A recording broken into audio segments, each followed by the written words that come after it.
Póngase de pie un minuto, por favor. Levante los brazos al cielo. Haga así atrás. Haga así un poquito hacia atrás. Levante los brazos, en serio. Dese vuelta a la espalda del otro. A la espalda del otro. Y póngale los brazos acá en el hombro. Muévelo un poquito los masajes. Hágale un masaje, por favor.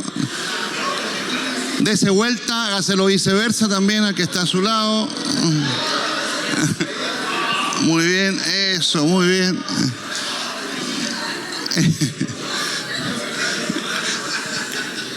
No se me relaje tanto. Pero la idea es poder relajarse. ¿Cómo se llama eso? ¿Sí? Pausa activa. Eso, pausa activa. Muy bien, muy bien. Dé un aplauso al Señor. Muy bien. El Señor se merece toda honra y toda gloria. Tome asiento. Agradecemos a Ricardo por esta hermosa exposición, matizada por la experiencia también que le da vitalidad al conocimiento.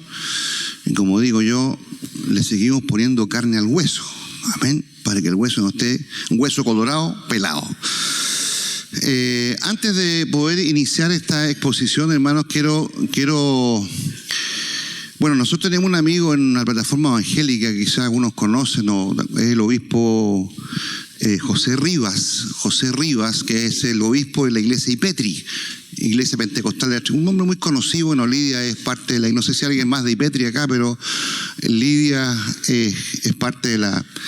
estuve conversando con él el otro día, me llamó por teléfono, estuvimos conversando, también ayer se comunicó. Y él, bueno, él estuvo muy grave, él me manifestó que estuvo 2 veces a punto de morir. Estuvo 38 días internado en la clínica por un problema renal, tumor, era cancerígeno lo que tenía en sus riñones. Fue intervenido, obviamente estuvo muy mal, pero gracias a Dios se erradicó todo aquello y posteriormente, unos meses después, entra en una descompensación, me dice, con un dolor muy fuerte a su pecho. Todos creían que era un problema cardíaco posterior a su pecho. Cuando lo examinan no era algo cardíaco, sino tenía un absceso en su hígado, lo cual estaba provocando una septicemia global que estaba deteriorando varios órganos de su cuerpo.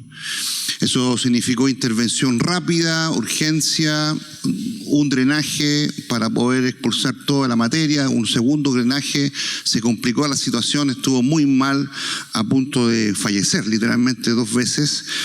Y todos estuvimos orando la plataforma evangélica, todos los que a lo mejor lo conocían a través de las iglesias, orando, intercediendo por José, un hombre que fue muy emblemático en esta nación.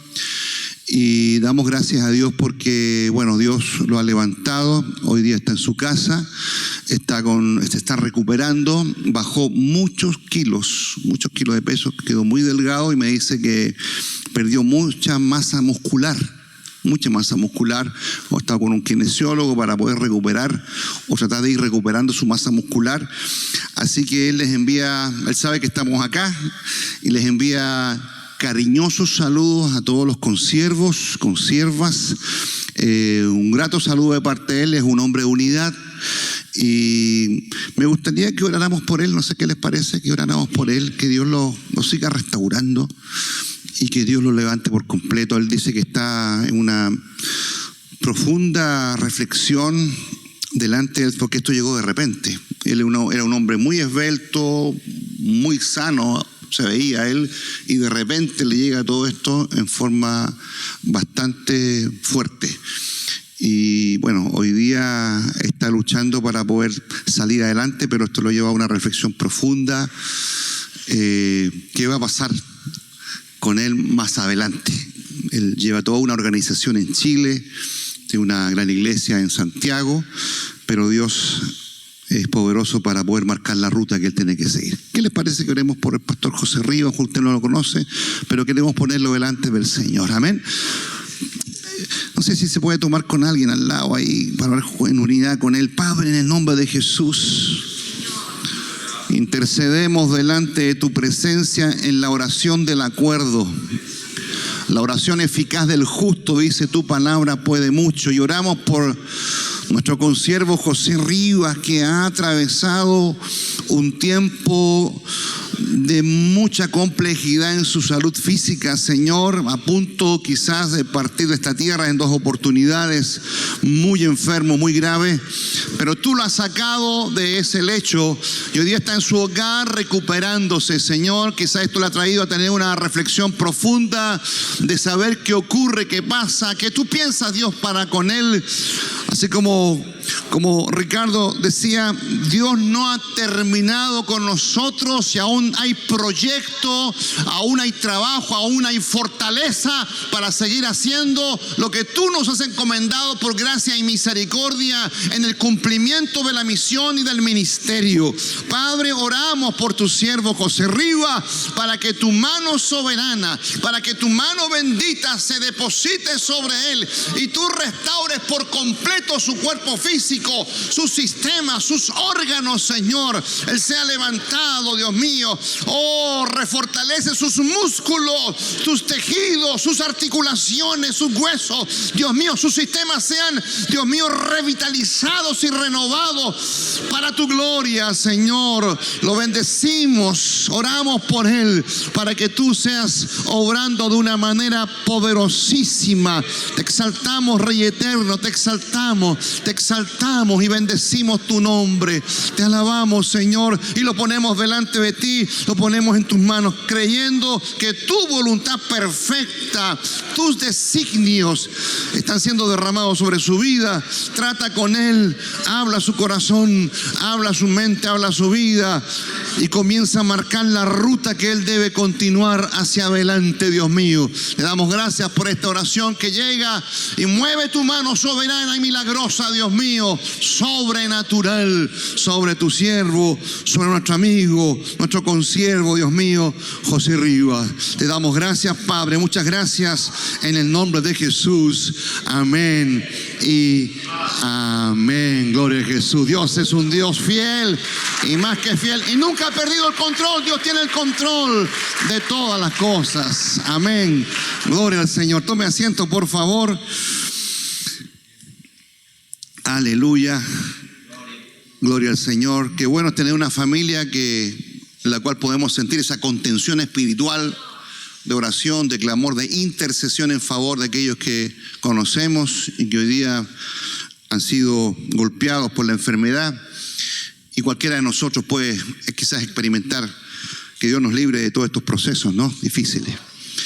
Bien, mis hermanos queridos pastores, miren, en realidad, como decía Ricardo, llegaba a suspirar.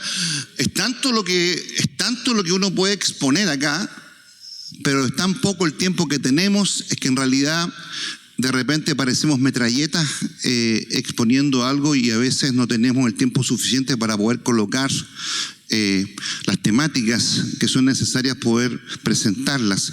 Pero quizás habrán otras oportunidades para poder estar con ustedes y poder trabajar estos temas que son de tanta profundidad y de tanta relevancia dentro del contexto de la iglesia, el contexto del ministerio. Bien, estamos hablando del posicionamiento, la relevancia de la neumatología en este tiempo, y uno de los aspectos que creo que son muy importantes dentro de la dinámica neumatológica se desprende este tema de la espiritualidad, Y dentro de la espiritualidad, obviamente, hay algunos elementos que creo que no voy a solamente un pincelazo de esto para poder conectarnos. Eso ha sido parte de mi tesis doctoral, que yo se las voy a exponer así en forma muy breve, en unos minutos, porque sí quiero tomar otro tema aparte, igual, que en cierta manera tocó Ricardo, en cierta manera, pero que creo que también es un elemento neumatológico muy importante para este tiempo y que muchos anhelan, pero desde una perspectiva quizás no sé si será la perspectiva más correcta, pero sí debemos entender de que Dios quiere hacer algo en medio de nosotros. Dios algo quiere hacer en medio de nosotros, en medio de su pueblo, en medio de la nación. Estoy muy de acuerdo y yo hablo de esto y predico esto. Necesitamos una transformación en nuestra nación. Amén. ¿Cuántos creen eso? Pero no existe otra alternativa donde Dios tenga que intervenir de manera directa en la transformación de nuestra nación. Pero para eso necesitamos hombres y mujeres que estén dispuestos a ir en pos de esa transformación a través de Dios, a través de su Espíritu. Amén. Miren, hermanos amados, esto de la espiritualidad es algo bastante interesante, pero ahí yo solamente voy a poner esta diapositiva. Ahí tenemos, hay seis autores que hablan del concepto de espiritualidad. Eldin Villafañe, Francis Meehan, Gustavo Gutiérrez, que hace poco él falleció, Ricardo Barbosa, René Padilla, también extinto hace muy poco, un gran teólogo latinoamericano, y Darío López, que es un teólogo de nuestra Iglesia de Dios, también conocido a nivel internacional. Y ellos definen la espiritualidad visto de distintos puntos de vista, y hay otros autores también, obviamente por espacio y por tiempo no podemos exponerlo, no los vamos a leer así en forma directa, pero generalmente la espiritualidad a veces la definimos solamente y la reducimos a las manifestaciones carismáticas del Espíritu. Solamente existe espiritualidad cuando existe una manifestación carismática del Espíritu Santo, por ejemplo. O la espiritualidad se relaciona solamente a las dinámicas espirituales que tenemos a través de la oración, a través de la adoración, como hablábamos, se hablaba un poco de la adoración, a través de quizás la alabanza o el testimonio, ciertos elementos que nos conectan a ciertas prácticas devocionales del área del espíritu, el área espiritual. Pero cuando comenzamos a analizar con mayor profundidad el concepto de espiritualidad y comenzamos a leer algunos de estos, ahí están en amarillo, yo destaqué en amarillo, que hay un concepto que se repite en varias de las definiciones. Aquí hay expositores de distintos sectores del mundo, escritores, son teólogos, que hablan de la espiritualidad y le dan una definición que conecta. ¿Qué creen ustedes? ¿Qué visualizan ahí que se repite? Estilo de vida. Y eso me parece tremendamente relevante.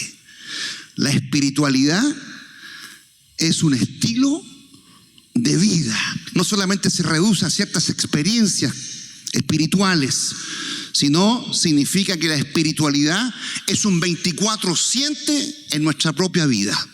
O sea, nuestra espiritualidad está con nosotros en el trabajo, nuestra espiritualidad está con nosotros en el hogar, nuestra espiritualidad está con nosotros, no sé, en el deporte, nuestra espiritualidad con nosotros en el vecindario donde estamos viviendo, nuestra espiritualidad se desarrolla en nuestro quehacer cotidiano. Está nuestra espiritualidad insertada en cada uno de nosotros, ¿ok? Solamente para poder indicarles esto. Entonces, conectado a esto y para dar una explicación un poco más práctica, hay un teólogo que se llama Steve Lamb, que él escribió un libro sobre espiritualidad pentecostal. Es un libro muy conocido, tomado por varios autores, y él habla dentro de esta espiritualidad y expone una definición que la diferencia en tres áreas.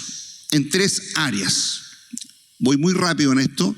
Él es Steve Lamb, bueno, está más viejito, ¿no? Ahora está más abuelito, él vive en Cleveland, Tennessee, es un americano, pero que escribió un libro muy revelador, muy interesante, Espiritualidad Pentecostal, una pasión por el reino, y es interesante. Y él expone desde su mirada tres aspectos que definen la espiritualidad. Quizás lo que voy a mencionar son tres términos un poco técnicos, pero que le vamos a dar practicidad dentro del concepto. Uno es la ortodoxia, que es la oración. Él lo ve como la oración y las creencias correctas, o la doctrina correcta. Segundo, la ortopraxis, o la práctica correcta. Y tercero, la ortopatía, que también significan los afectos correctos. ¿Ok? Estas son palabras compuestas, griego orto, que significa correcto, ¿ok? Orto, y bueno, esta doxia, de doxa, de doctrina, de palabra, praxis, de algo práctico, que se realiza, y también empatía, que está relacionado obviamente a los afectos. Ahora, con los afectos se está hablando Land, justamente para poder entender un poquito el tema de los afectos, esa relación que podemos tener en esta conexión con el reino de Dios y con ciertos atributos o propiedades divinas que a lo mejor nosotros podemos tener. De alguna manera, cuando habla afecto, Land está hablando un poquito de esa relación un poco afectiva que tenemos con ciertas doctrinas nosotros. Por ejemplo, el mundo pentecostal es muy cercano a la doctrina neumatológica, la doctrina del Espíritu, pero también la cristológica. Somos cristocéntricos. Y si yo le pregunto a todos los que estamos acá, ¿cuántos somos cristocéntricos? Creemos en Cristo, ¿no? Y nuestro mensaje es cristocéntrico, lo que realizamos es cristocéntrico, y de alguna manera todo gira en torno a Cristo. Pero también hablamos muchamente de la salvación, y somos muy conectados a la soteriología, a la doctrina de la salvación, y también a la escatología, a los acontecimientos postreros. Entonces hay ciertas doctrinas que nos relacionan y que nos conectan. Pero lo que dice este autor, ahí está más diagramado, espiritualidad como estilo de vida, pero en estos tres aspectos, ¿ok? Y lo vamos a explicar en forma bastante... Entonces dijimos que espiritualidad es el estilo de vida. Entonces, dentro de esto, ¿cómo lo podemos evaluar? Cuando una persona conoce a Cristo y se inserta en una comunidad de fe,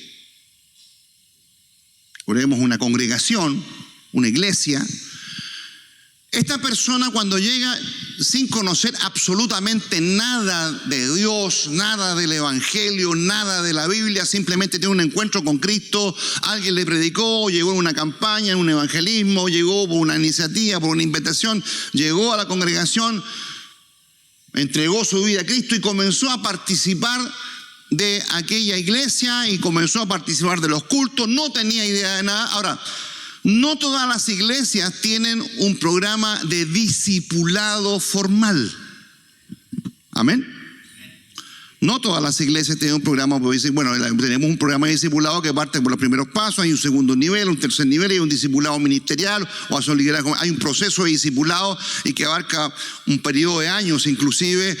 No todas las iglesias, cuando nosotros conversamos con algunos pastores, no todas las iglesias tienen un programa de discipulado. Quizás lo que tienen es un día que destinan para dar un estudio bíblico, un día jueves, para poder dictar un estudio bíblico, e invitamos a los hermanos de la iglesia a participar del estudio bíblico. Entonces, cuando hay un proceso de discipulado o un estudio bíblico, esa persona que va llegando comienza a absorber como esponja lo que comienzan a enseñarle. ¿Me escucha bien?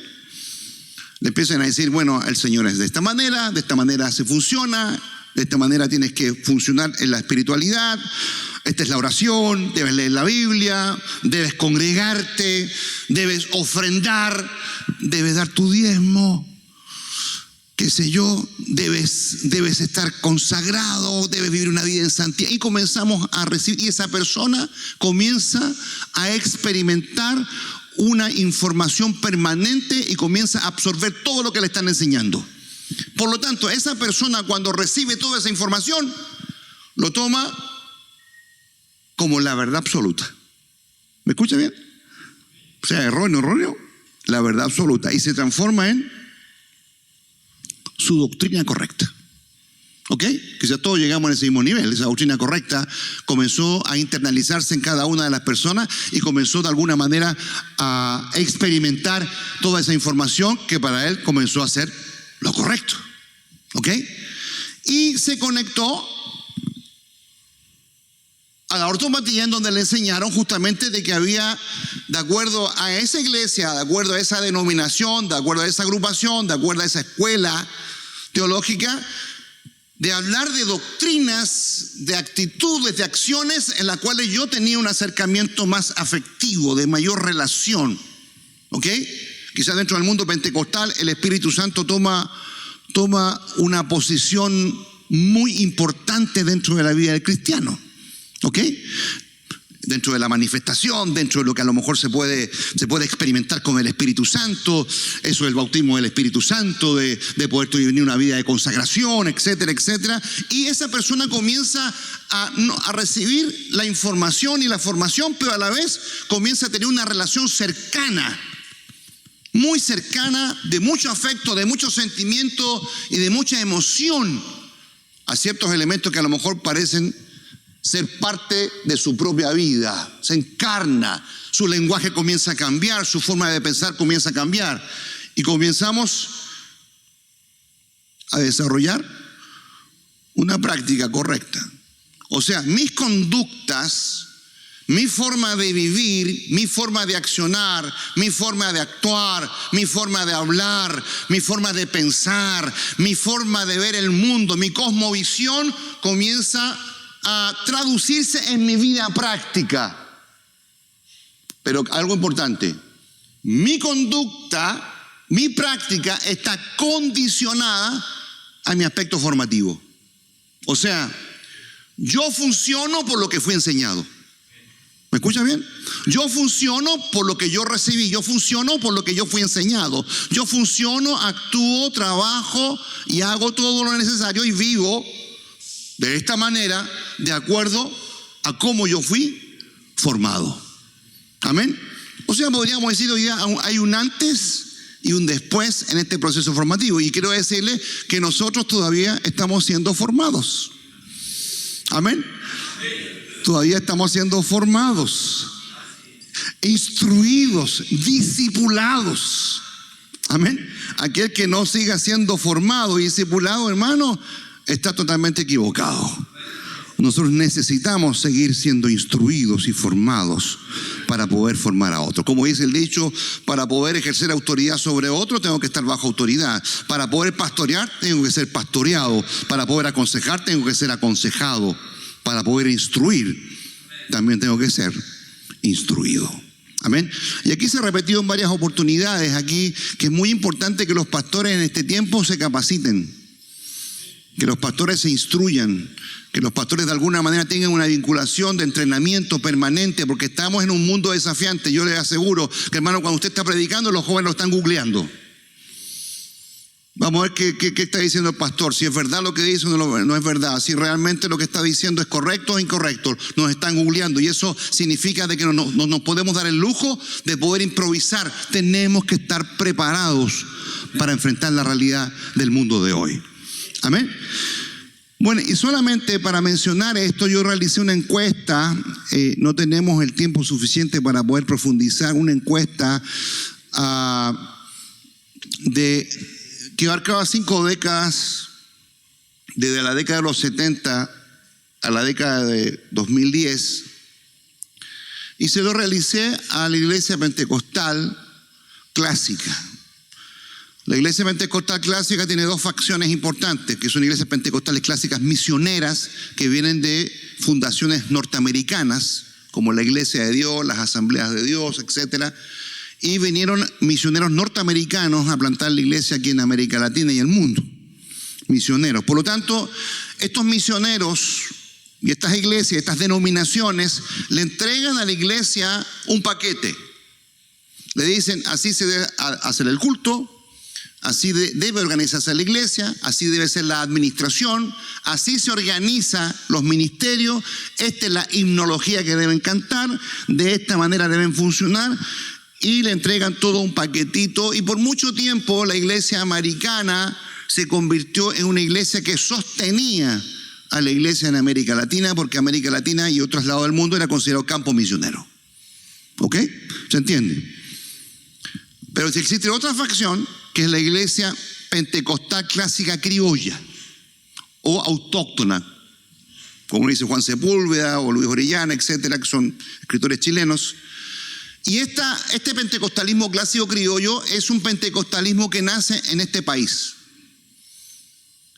Y este pentecostalismo nace posterior al avivamiento de 1909 que ocurre aquí en Chile, que fue en la calle Retamo en Valparaíso, donde la iglesia metodista episcopal inglesa experimenta o se experimenta un gran avivamiento en Chile que es escrito por muchos autores del mundo, el gran avivamiento chileno en 1909.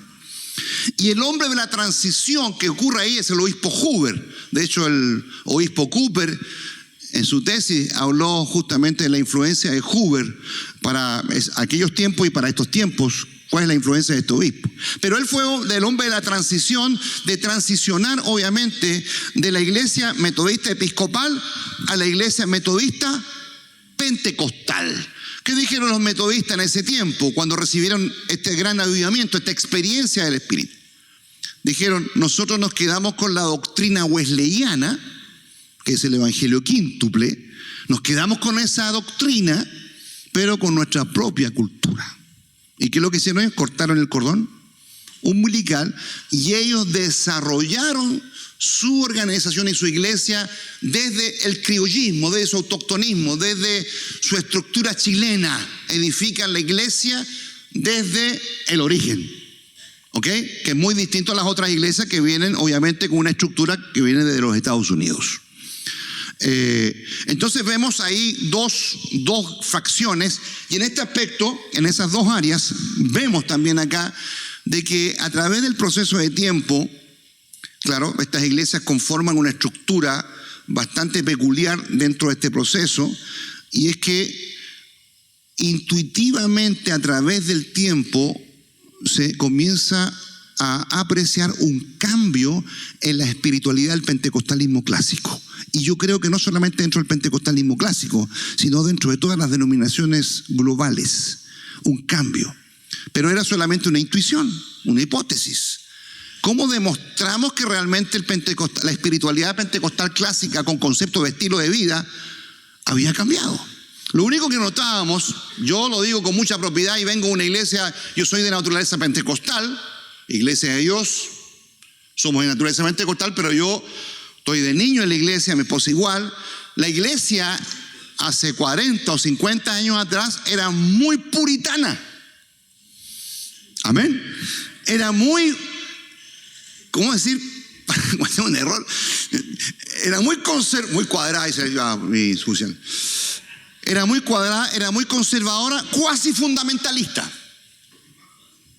Cuasi no.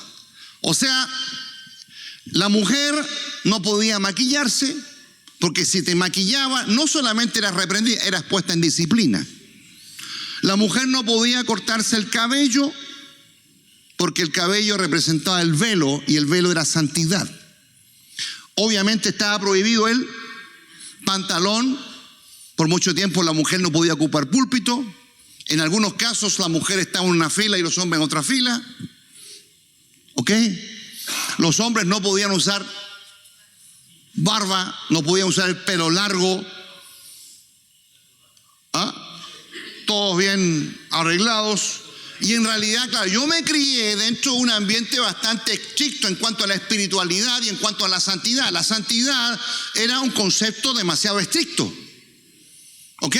Y si tú no te acoplabas al concepto de santidad, de estar totalmente consagrado por Dios, al infierno.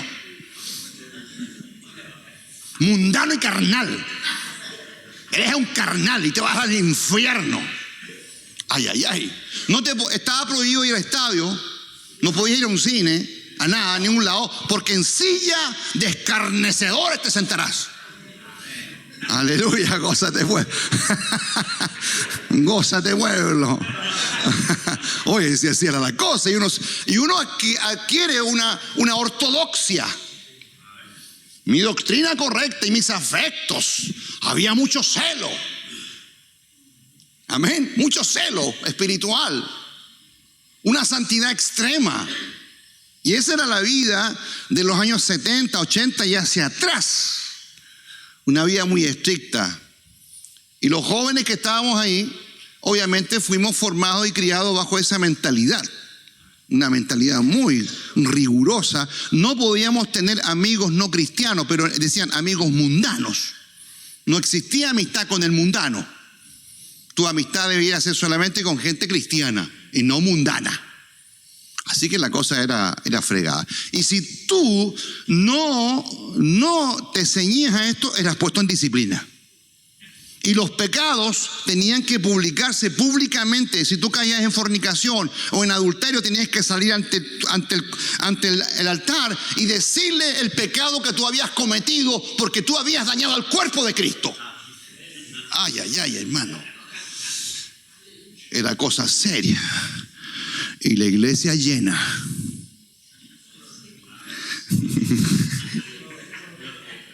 Y la iglesia llena de gente, hermano, llena de gente.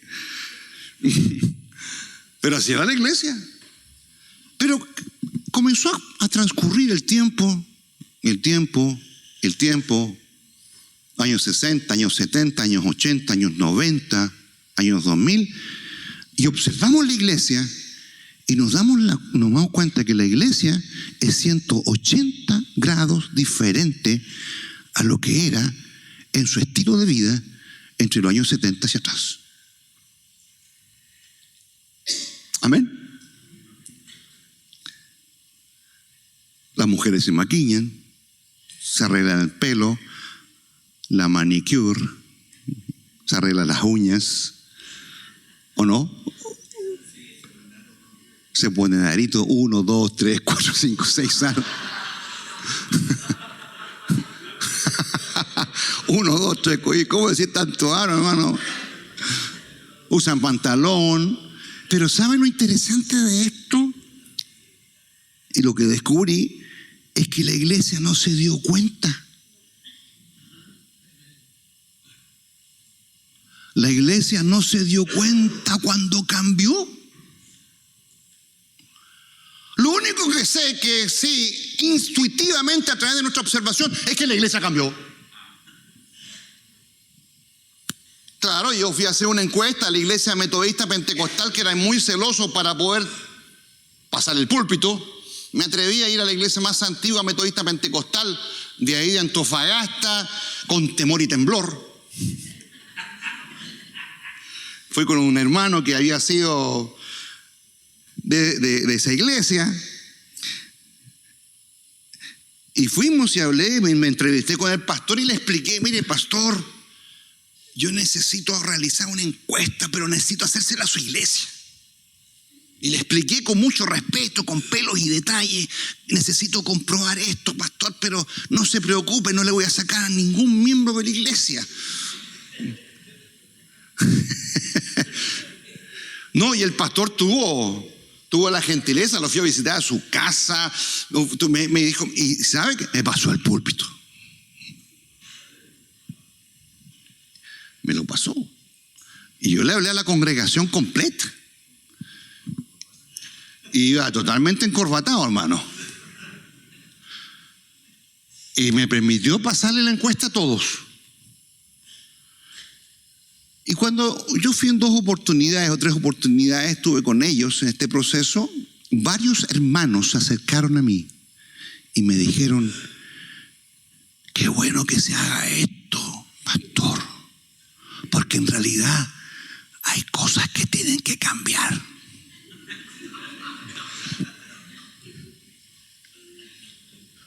Había gente preparada, habían jóvenes universitarios, y se acercaron a mí, y muchos de ellos, había una persona que era gerente de un hotel importante en Antofagasta, y se acerca: qué bueno, pastor, que se haga esto. En realidad hay cosas que tienen que ajustarse. Estamos en un tiempo diferente, estamos en un tiempo nuevo. La iglesia tiene que asumir ciertos roles y derribar ciertos paradigmas, porque en realidad no estamos logrando alcanzar a los perdidos, porque hoy día la gente ha cambiado. ¿Y qué es lo que hago en esto en forma muy rápida? Mire, solamente para mención, porque me interesa pasar a otra cosa importante. Tengo 20 minutos después, solamente mención.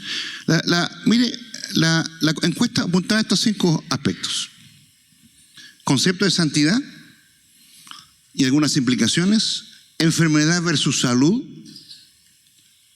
pobreza versus prosperidad económica, educación versus no preparación académica, y el pensamiento escatológico, el retorno de Cristo. La encuesta apuntaba a, me parece que, a ver, ahí, no sé si se ve bien, pero no se ve muy bien. La encuesta apuntaba a 5 periodos de tiempo, 5 décadas, nivel educacional, y descubrimos cosas muy interesantes, hermano. Sexo, la edad actual, etcétera, en donde la idea de el congregante debía responder de acuerdo a su década, al pensamiento de su década. Cada uno respondió de acuerdo. Teníamos hermanos antiguos en la iglesia, gracias al Señor, que pudieron responder, y también jóvenes. No puedo detallar más por el tiempo, pero el resultado fue bastante interesante, y yo descubro, hermano, y se lo digo con mucha categoría, que esto hay que sacar lección para poder aplicarlo a la dinámica de la iglesia. Descubro de que entre la década de los 70 y los 80 y hacia atrás, la espiritualidad pentecostal clásica era una espiritualidad conservadora, muy conservadora y puritana, que estaba muy conectada a una interpretación de acuerdo al lugar donde ellos comenzaron a desarrollarse. Por ejemplo, las iglesias pentecostales en Chile se plantaron en las periferias de las ciudades, sus orígenes. Estamos hablando fuera de la ciudad. No había preparación académica, los pastores, los hermanos tenían una primaria, eran de clase baja, clase obrera, no había mucha educación, no había mucho acceso a otros medios. Y lo que podemos descubrir es que la iglesia comenzó a interpretar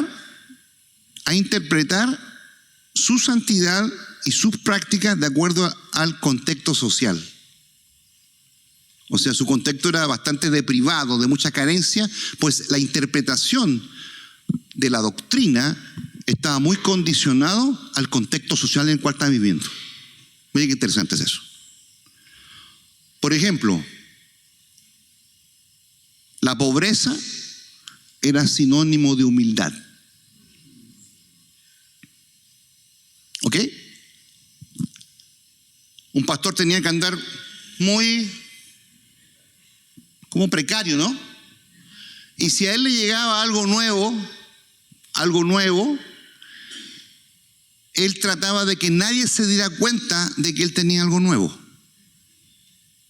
Había una reserva muy extrema de que todo el mundo se diera cuenta de que él podía renovar algo, porque él debía demostrar humildad. Y la humildad estaba muy relacionada a su condición social. No tengo tiempo para expandir esto para un día completo, para un seminario completo.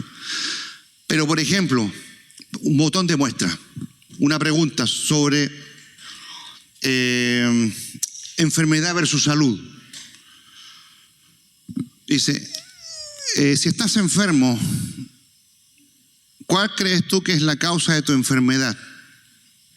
Primero, un ataque del diablo. Segundo, porque pecaste, porque estás en pecado, estás enfermo. Y tercero, una prueba de Dios. Cuarto, no fuiste al médico. Quinto, no estás llevando tu tratamiento médico. Y sexto, fuiste imprudente.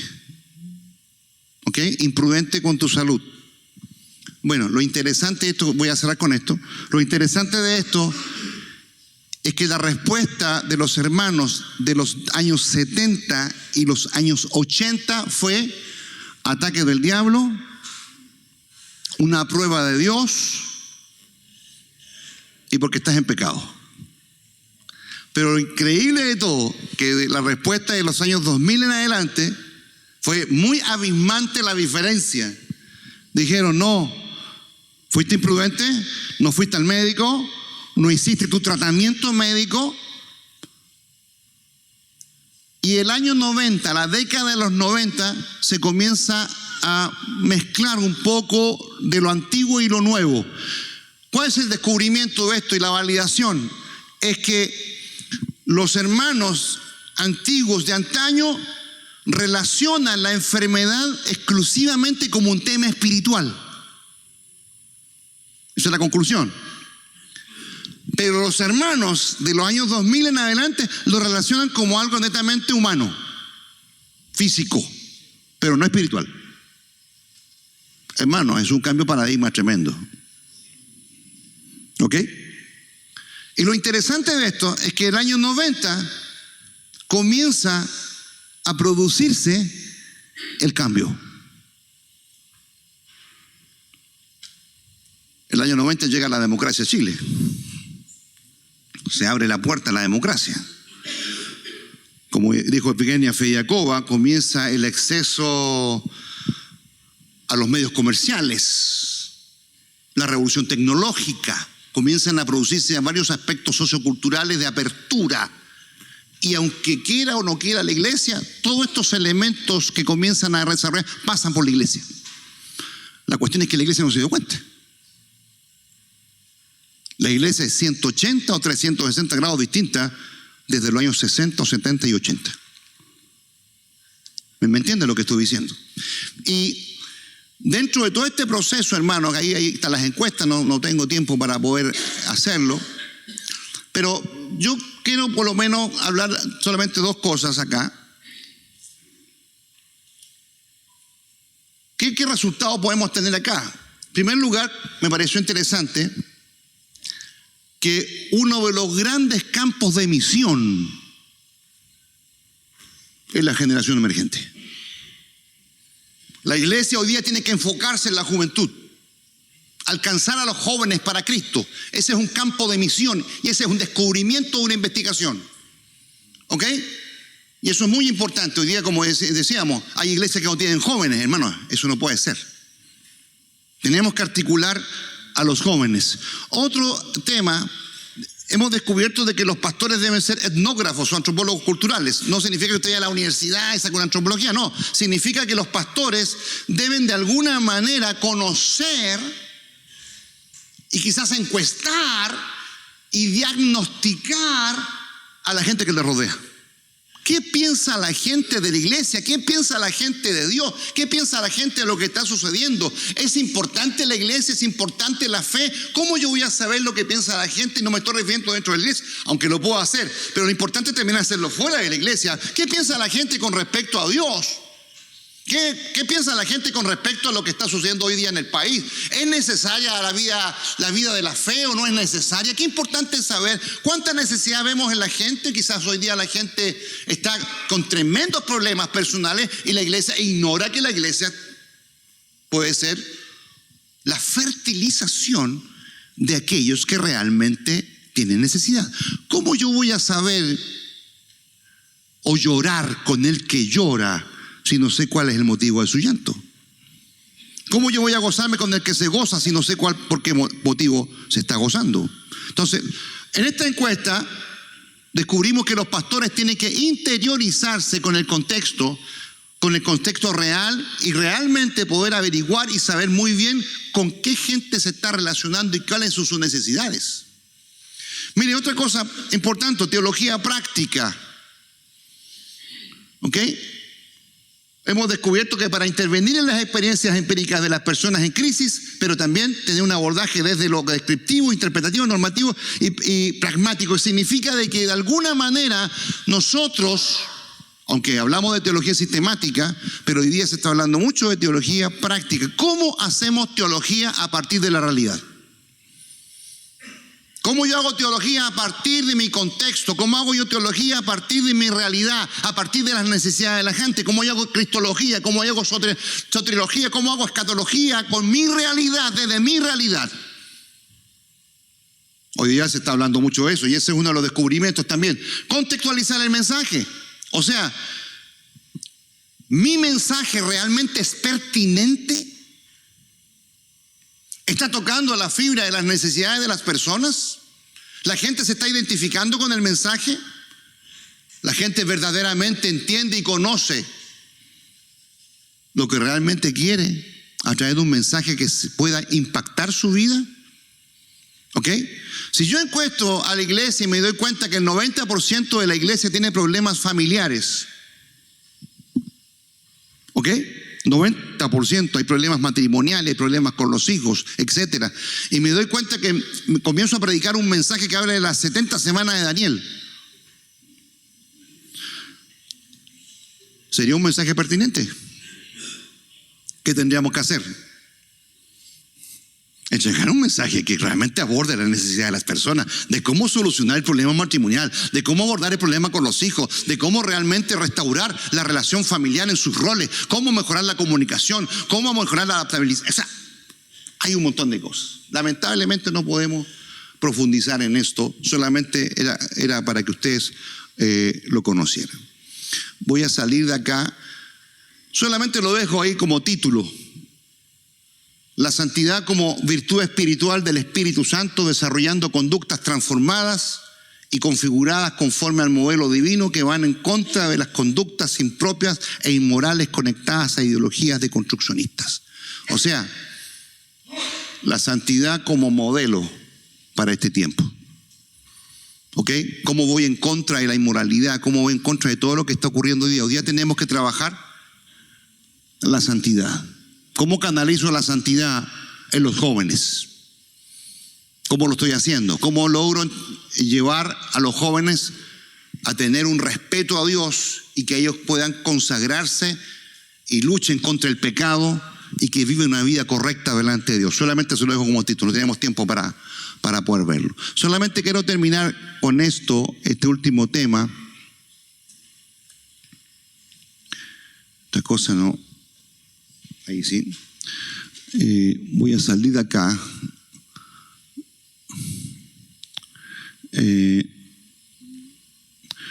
Solamente quiero mostrar esto, pero no tenemos mucho tiempo en realidad. Solamente lo voy a explicar así en 2 minutos. Una vez lo hablé.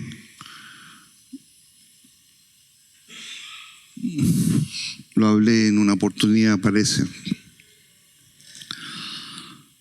El inhalar y exhalar del Espíritu Santo, empoderando a la iglesia para el cumplimiento de la Missio Dei en la actualidad. Mire, la realidad del Espíritu es que nosotros tenemos una experiencia con el Espíritu Santo que es una experiencia bautismal. Hay una postura que establece el doctor Macchia que dice que nosotros, la primera experiencia bautismal que tenemos una experiencia personal de incorporación. ¿Cuántos creen que tienen el Espíritu Santo en su vida? Y tenemos un bautismo de incorporación, tenemos una experiencia personal, una experiencia vital y sobrenatural con el Espíritu Santo. ¿Cuántos han tenido esa experiencia sobrenatural con el Espíritu Santo? Pero él dice algo muy importante, no tengo nada de tiempo para esto, es que esta experiencia personal no es suficiente, sino que necesitamos ese segundo bautismo, que es post-Pentecostés. Y ese segundo bautismo significa que ese bautismo de ese Espíritu es un empoderamiento del Espíritu para el cumplimiento de la misión. O sea, aquellos 120 que estaban en Pentecostés fueron llenos del Espíritu Santo. Lenguas fueron repartidas sobre sus cabezas, comenzaron a hablar otras lenguas, etc. Pero había un avivamiento en Jerusalén, en ese grupo había un tremendo avivamiento, un avivar del Espíritu en sus experiencias.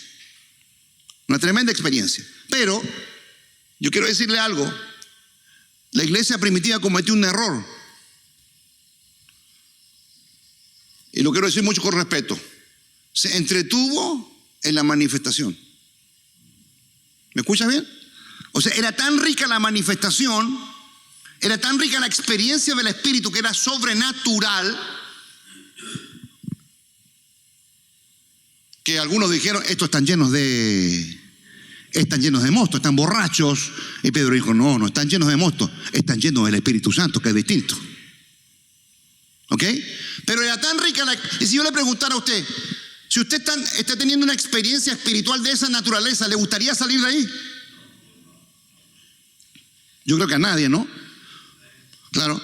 Pero el propósito del versículo 8 del capítulo 1, cuando Lucas habla de esto, dice, y recibiréis poder cuando haya venido sobre vosotros el Espíritu Santo y me seréis. O sea, el propósito de ese primer bautismo La experiencia personal debe traducirse en esa experiencia en donde el Espíritu me empodera para el cumplimiento de la misión. Pero como la iglesia primitiva no salía, Dios provoca una persecución.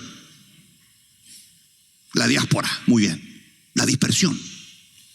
Y esa persecución genera de que los cristianos de esa época, estos cristianos judaizantes que estaban ahí, tuvieron que obligatoriamente salir de esa efervescencia espiritual extraordinaria, por cierto. Nadie quería salir ahí, pero el propósito de esa llenura, el propósito de ese avivamiento es que ellos tuvieran la capacitación espiritual para el cumplimiento de la misión. Y estos cristianos salen y huyen salvando sus vidas. Y bueno, ahí surge el ministerio de Pablo, el ministerio de todos, y surgen a Europa, Asia Menor. Pero había una particularidad: iban llenos del Espíritu. Iban llenos del Espíritu Santo. No tengo tiempo, yo quería hablar del avivamiento como uno de los métodos de este tiempo. El revival para la transformación, pero desde una perspectiva no solamente de la efervescencia, sino de la perspectiva de la transformación que genera un avivamiento. ¿Cuántos creen avivamiento? ¿Cuántos creen que Dios abra el cielo? Amén. Bueno, el avivamiento se produjo en Jerusalén, pero no era la efervescencia, no era solamente, no sé, levantar los brazos, saltar, gritar, y tenía una experiencia en donde todo mi ser se revolucionara con la presencia del Espíritu. Yo me capacito espiritualmente para salir a un mundo que necesita ser transformado. Y la única posibilidad para que este mundo sea transformado es que tengamos hombres y mujeres llenos del Espíritu Santo. No hay otra alternativa. Amén. Hombres del Espíritu Santo. 5 minutos, 1 minuto. Cristo llega donde Juan el Bautista. Juan el Bautista reconoce: viene uno tras de mí, a la verdad yo bautizo en agua, pero él os bautizará en el Espíritu Santo y fuego. Jesús llega, es bautizado, pasajes de Lucas 2, 4, etc. Y dice la Biblia que baja una paloma, que es símbolo del Espíritu, se posa sobre él y se escucha una voz en el cielo: este es mi hijo amado, en el cual tengo contentamiento. Jesús sale de las aguas, ¿y dónde va? Va al desierto. Dice que el Espíritu lo llevó, dice que Jesús iba lleno del Espíritu. Esa expresión, iba lleno del Espíritu al desierto, fue lleno del Espíritu. Entendemos que iba bautizado en el Espíritu. Se fue al desierto lleno, tuvo 40 días, volvió. Capítulo 4 de Lucas, y dice que él volvió en el poder. O sea, se fue lleno y se le entrega los rollos del profeta Isaías, capítulo 61, versículo 1 y 2a. Y le dice: el Espíritu del Señor está sobre mí, por cuanto me he ungido para. O sea, el Espíritu de Dios llegó a mi vida, me llenó. Tuve una experiencia poderosa con el Espíritu, una experiencia personal que yo puedo explicar y que usted puede explicar de acuerdo a su experiencia. Pero Jesús decía: no es suficiente esta experiencia personal, necesito estar ungido para cumplir un ministerio de transformación. Que los ciegos vean, los oprimidos sean transformados, que sean libertados, los angustiados, etc. Y él desarrolla un ministerio de poder y transformación. Eso es: la pobreza, el dolor, la esclavitud, el sufrimiento, la opresión, problemas endémicos de la humanidad que nunca han cambiado, pero Jesús va hacia ellos, sana, proclama liberación, recupera vista, pone en libertad, un evangelio a los pobres, etc. O sea, un ministerio de transformación. Como decía Ricardo, Jesús iba al enfermo y transformaba esa enfermedad en sanidad. Iba al endemoniado y transformaba esa esclavitud en liberación. Iba a los 5 panes y 2 peces y transformaba la escasez en abundancia. Iba al que estaba muerto y transformaba esa muerte en resurrección. Hoy día necesitamos modelos como el de Cristo, ministerios de transformación. Y solamente voy a decir esto, y con esto termino antes que me rete El pastor acá me mira, pero hermano, está un poco el tiempo, hermano, que ya me conflictó ya. No sé si lo tengo acá, pero solamente quiero mencionar a una mujer, que ya hablando del ministerio de la mujer, no sé si han escuchado ustedes de Pandita Ramabai. Pandita. Bueno, se la voy a enseñar. No es de ahora, no, es de otro tiempo. Pero solamente con esto termino. Ella, Pandita Ramabai, yo quiero decirle que Pandita Ramabai fue una mujer, es de la India, imagínense, 1858-1922. Fue una mujer antes del renacimiento de Mukti. Dice ella: me pareció una gran bendición darme cuenta de la presencia personal del Espíritu Santo en mí y ser guiado y enseñado por Él. Pido oración, escuche bien, pido oración por un derramamiento del Espíritu sobre los cristianos indios y suplicó por 1000 misioneros del Espíritu Santo, por la verdadera conversión de todos los cristianos indios, incluidos nosotros mismos, y por un derramamiento especial del Espíritu Santo, todos los cristianos de todas las tierras. Ramabai, Pandita, a través del avivamiento de Mukti se produce una cadena de avivamientos en el mundo, incluyendo el de 1909. Y fue una mujer que Dios usó para establecer una cadena de avivamientos en el proceso histórico para poder derramar el Espíritu Santo a las naciones de la tierra. Hoy día necesitamos que Dios derrame su Espíritu sobre Chile, sobre América Latina, y que Dios transforme nuestra nación en el nombre, y que Dios levante hombres y mujeres poderosos en la presencia de Dios, y que nuestra nación sea transformada. Dios le bendiga. Si usted quiere, me invita a su iglesia, yo le voy a hacer un seminario. No se preocupe. Dios le bendiga. Muchas gracias. Gracias, querido Pato.